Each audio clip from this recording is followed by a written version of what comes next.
Ah bah, je pense que ça a le mérite d'être clair. De toute façon, avant même ces universités d'été, ces amphis d'été, la démonstration était déjà faite lors de la première année. C'est-à-dire que s'il y a un point marqué par la France insoumise lors de cette première année du quinquennat d'Emmanuel Macron, c'est que notre activité, que ce soit à l'Assemblée nationale ou dans le mouvement, ridiculise complètement celles et ceux qui aujourd'hui s'obstinent à vouloir faire croire que la France insoumise c'est une bande de folkloriques exagérés. Les gens maintenant ont compris que la France insoumise c'est un mouvement composé de gens sérieux qui proposent un diagnostic et des solutions crédibles. Et donc pour nous, le fait d'avoir ces invités divers lors de nos amphis d'été, c'est aussi une manière d'assumer cette centralité dans le paysage politique et puis de signifier que nous n'avons pas peur du débat démocratique et que par les temps qui courent, il est même plutôt souhaitable. On se souvient que l'année dernière, à peu près à la même époque, vers septembre, c'était à la fête de l'UMA, c'était plutôt la fête à la grimace entre communistes et insoumis. Cette ouverture aujourd'hui, pourquoi ce changement de stratégie ? Mais il n'y a pas de changement de stratégie, justement. Nous, on est constant dans la stratégie. On a posé un diagnostic. C'est la nécessité d'aller vers un grand mouvement populaire qui fédère le peuple, même si au sein de ce peuple, il y a des contradictions. On pense qu'aujourd'hui, par exemple, pour n'en citer qu'un, le changement climatique signifie qu'il y a un intérêt général et des gens de conditions sociales diverses peuvent se retrouver là-dedans. Vous avez des gens qui n'étaient pas d'un électorat traditionnellement de gauche, qui aujourd'hui se retrouvent dans les positions de la France insoumise. C'est notre rôle de créer un grand mouvement populaire. Alors après, vous savez... la tambouille et toutes les affaires internes aux partis politiques, bon bah ça existe, ça a toujours existé, ça continue d'exister. On ne méprise pas cela, mais nous faisons autre chose. Nous construisons un grand cadre ouvert. Alors si on regarde à présent l'agenda présidentiel auquel vous allez évidemment vous opposer, Adrien Quatennens, la réforme des retraites, l'assurance chômage, la loi Pacte, c'est des dossiers sur lesquels vous êtes très attendu. Est-ce que vous pensez que là vous arriverez à vous opposer concrètement et à ne pas faire passer les textes alors que le code du travail finalement s'est passé, la SNCF s'est passé aussi ?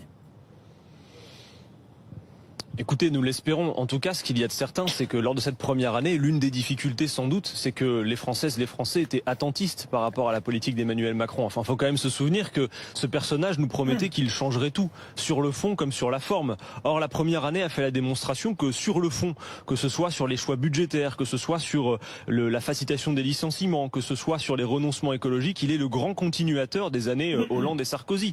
Donc cette démonstration-là est faite, jusque dans l'exercice du pouvoir. Maintenant, à l'heure où l'on se parle, les Français et les Françaises l'ont compris. D'ailleurs, les enquêtes d'opinion que vous diffusez depuis quelques jours montrent bien qu'une majorité assez ample du peuple français s'oppose à la politique d'Emmanuel Macron. Donc nous avons effectivement bon espoir que pour la deuxième année, eh bien, les gens vont peut-être davantage réagir, d'autant plus sur des sujets qui quand même vont toutes et tous nous concerner. Les retraites, c'est quand même la mère de toutes les batailles. C'est d'ailleurs le titre d'une des conférences que nous aurons aujourd'hui lors de nos amphis d'été. Ça va concerner tout le monde. Alors la communication d'Emmanuel Macron est toujours bien rodée. Quand on écoute les titres des projets de loi, on a toujours l'impression que c'est du progrès. Là, on nous dit, chacun va partir d'une même ligne de départ et tout le monde va avoir sa retraite à point, donc c'est égalitaire. On oublie de dire que sur la ligne de départ, tout le monde n'a pas la même longueur de jambe et que notamment l'espérance de vie dans ce pays, entre les cadres, les ouvriers, entre les 5% les plus aisés et les 5% les plus pauvres, eh bien, il y a 13 années d'écart d'espérance de vie. Donc ce n'est pas égalitaire. Donc oui, nous pensons que la température est peut-être plus favorable à un mouvement social et populaire. En tout cas, nous serons disponibles pour cela et nous allons y déployer toutes nos forces, évidemment. Autre angle d'attaque, les affaires qui visent l'exécutif, Alexandre Benalla, Alexis Kohler et maintenant Françoise Nyssen, la ministre de la Culture qui est visée par une enquête pour des travaux non déclarés au siège de son ancienne maison d'édition. Est-ce que vous demandez ce matin sa démission ?